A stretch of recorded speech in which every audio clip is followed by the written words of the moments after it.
श्रीमती हंसा मेहता, श्रीमती रेणुका रे, श्रीमती पूर्णिमा बनर्जी, श्रीमती अम्मू स्वामीनाथन जैसी महिला सदस्यों ने महिला प्रतिनिधित्व के मुद्दे पर संविधान सभा के समक्ष भी उठाया था।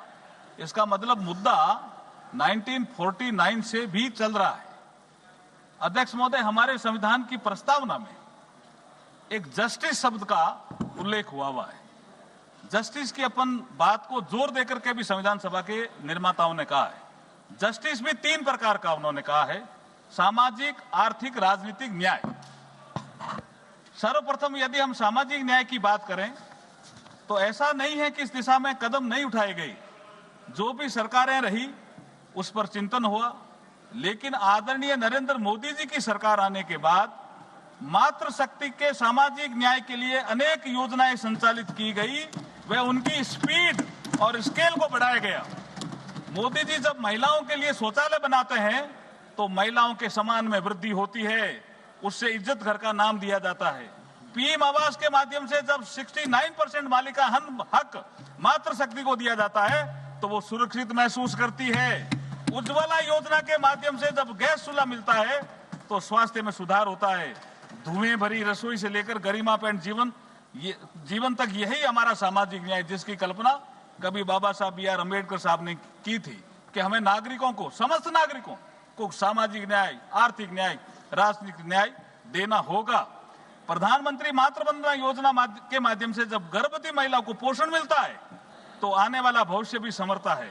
मैटरनिटी अवकाश को 12 सप्ताह से बढ़ाकर 26 सप्ताह किया जाता है तो पारिवारिक दायित्वों की पूर्ति का समय मिलता है।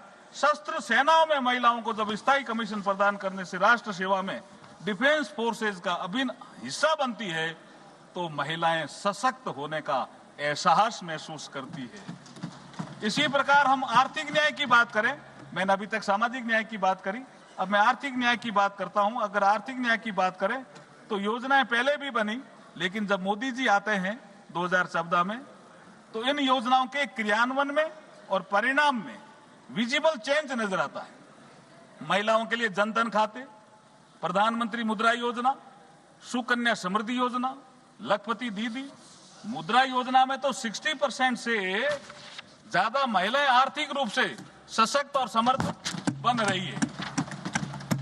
तो सेल्फ हेल्प ग्रुप और स्टार्टअप के संचालन में स्वयं निर्णय प्रक्रिया में भागीदार बनकर आर्थिक योजना में सहभागिता दे रही है। अध्यक्ष महोदय, ये सब क्यों संभव हो पाया? ये ऐसे ही नहीं हुआ।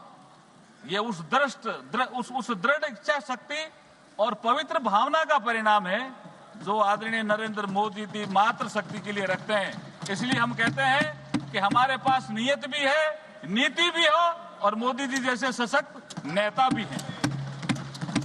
अध्यक्ष महोदय, यदि हम राजनीतिक न्याय की बात करें, अभी मैंने सामाजिक न्याय की बात करी, आर्थिक न्याय की बात करी और राजनीतिक न्याय की बात, ये संविधान का जो हमारा प्रीएम्बल है उसी में उल्लेखित है। अध्यक्ष जी, पहला शब्द ही न्याय है।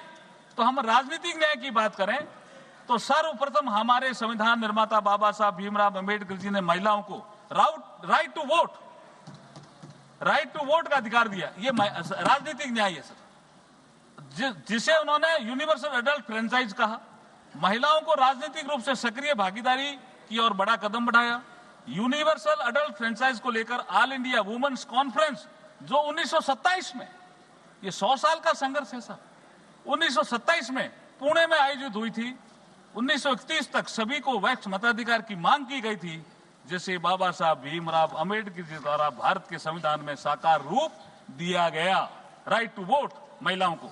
बाबा साहब का कहना था, I quote, I measure the progress of a community by the degree of A progress which women have achieved. अर्थात मैं किसी समाज की प्रगति को महिलाओं की प्रगति से मापता हूं। माननीय अध्यक्ष जी, यहां एक विषय और उल्लेखनीय है कि जहां भारत में बाबा साहब ने आजादी के तुरंत बाद महिलाओं को समान मताधिकार उपलब्ध कराया, वहां दुनिया में, जो विकसित कही जाने वाली दुनिया में, लंबे समय तक महिलाओं को संघर्ष करना पड़ा। मैं इंग्लैंड का उदाहरण देता हूं, यूके का उदाहरण देता हूं अध्यक्ष जी, यूएस का। यूएस 1776 में आजाद हुआ, लेकिन महिलाओं को मताधिकार मिलने में कितने साल लगे? 144 वर्ष। और यूनाइटेड किंगडम, इसमें तो 1918 में महिलाओं को मताधिकार दिया, लेकिन लिमिटेड कर दिया कि जो महिलाएं 30 साल से उम्र के अधिक हो या जिनका पति प्रॉपर्टी से संबंधित क्वालिफिकेशन रखता हो उसको दिया। और उसके 10 साल बाद 1928 में द इक्वल फ्रेंचाइज एक्ट के माध्यम से 21 वर्ष से अधिक आयु की महिलाओं को समान मताधिकार मिला। राइट टू रिप्रेजेंटेशन बाबा साहब का मूल वाक्य हुआ करता था। आज हमारे यशस्वी तपस्वी कर्मयोगी प्रधानमंत्री श्री नरेंद्र मोदी जी इसी दिशा में सोच रहे हैं। इसी कारण मातृशक्ति को नीति निर्माण में भागीदार बनाने के लिए महत्वपूर्ण बिल पेश हुए हैं। ये बिल महिलाओं के समान भागीदारी के पॉलिटिकल जस्टिस को पूरा करेगा।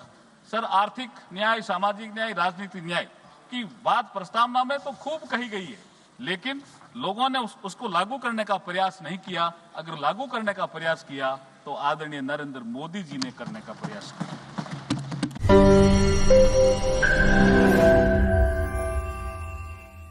ലോകത്തെവിടെയായാലും ഏത് സമയത്തും 24 വാർത്തകളും ഓഗ്മെന്റഡ് റിയാലിറ്റി പാക്കേജുകളും എക്സ്പ്ലെയിനറുകളും വിശദമായി കാണാൻ ഞങ്ങളുടെ യൂട്യൂബ് ചാനൽ നിങ്ങൾക്ക് സബ്സ്ക്രൈബ് ചെയ്യാം.